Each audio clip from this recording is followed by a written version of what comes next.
আজ আমরা শুনবো দয়ালু গাছে যন্ত্রণা নামক গল্পটি। শুরু করা যাক তাহলে। একটি গাছে মা তোতা তার দুটি ছানাকে নিয়ে বাস করত। তাদের নাম ছিল আট্টু আর পাট্টু। সেখানে জায়গা এবং গাছ দুটোই খুব ভালো ছিল, কিন্তু একদিন গাছের নিচে থেকে খুব জোরে জোরে আওয়াজ আসতে লাগলো। মা, এই আওয়াজটা কোথা থেকে আসছে?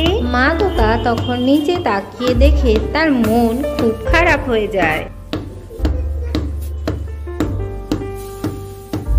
বাচ্চারা, এই গাছ এখন কাটা হচ্ছে, আমাদের অন্য কোনো গাছে যেতে হবে।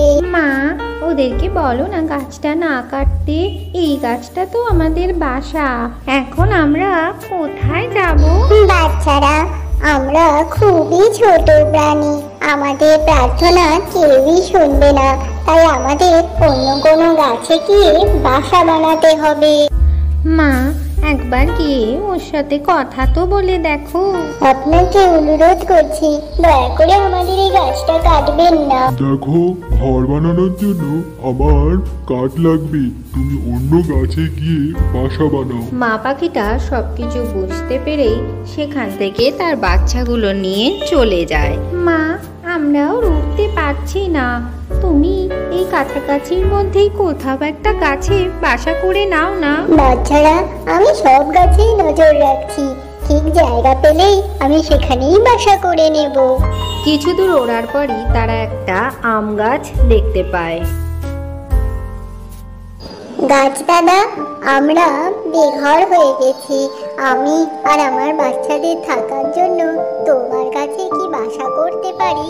না না, আমার ডালে একদমই বাসা বানানো হবে না, চলে যাও ওই সামনের দিকে ছোট গাছটায় গিয়ে বাসা বানাও। এই কথা শুনে সে সামনের একটি গাছের কাছে চলে আসে। গাছ দাদা, আমি কি আমার ছোট বাচ্চাগুলো নিয়ে তোমার ডালে বাসা বাঁধতে পারি? হ্যাঁ হ্যাঁ, তুমি আমার ডালে থাকতেই পারো, এতে তো আমি খুশিই হব, বাচ্চাদের গলার আওয়াজও শুনতে পাবো। তবে হ্যাঁ, মিষ্টি ফল খেতে গেলে ওই বড় গাছ থেকেই নিয়ে আসতে হবে। ধন্যবাদ গাছ দাদা। মা পাখিটা ছোট গাছটার মধ্যে তার বাসা বানিয়ে ফেলে।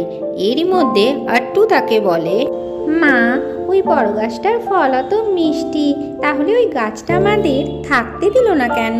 বাচ্চারা, এর পেছনেও নিশ্চয়ই কোনো কারণ আছে, গাছ তো সব সময় দিতেই জানে, নিতে কিছু জানে না। ছায়া, ফল আর আমাদের মতো পাখিদের থাকার বাসাও দেয়।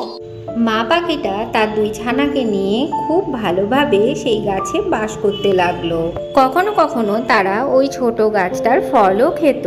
একদিন বড় গাছটা মা পাখিকে বলে, আরে টুনি, এখন গাছ থেকে বেশি করে ফল নিজের বাসায় নিয়ে গিয়ে রাখো। মা পাখিটা 2-3 পাক চক্কর লাগিয়ে কিছু ফল তার বাসার মধ্যে মজুত করে নেয়। মা পাখিটা তখন বাসায় বসে তার ছানাদের সাথে ফল খাচ্ছিল। তখনই প্রচন্ড ঝড় বৃষ্টি শুরু হয়ে যায়। আরে ও টুনি, নিজের বাচ্চাদের খুব সামলে রাখো, প্রচন্ড ঝড় বৃষ্টি শুরু হয়েছে। আরে এত ঝড় বৃষ্টিতে বড় গাছটা তো পড়েই গেছে।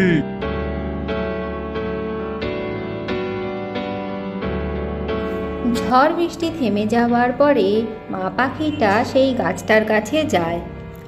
আরে টুনি, তুমি এখানে এসে গেছো? আমার এটা ভেবেই দুঃখ হচ্ছে যে আমি তোমাদের আর আমার কাছে মিষ্টি ফল খাওয়াতে পারবো না।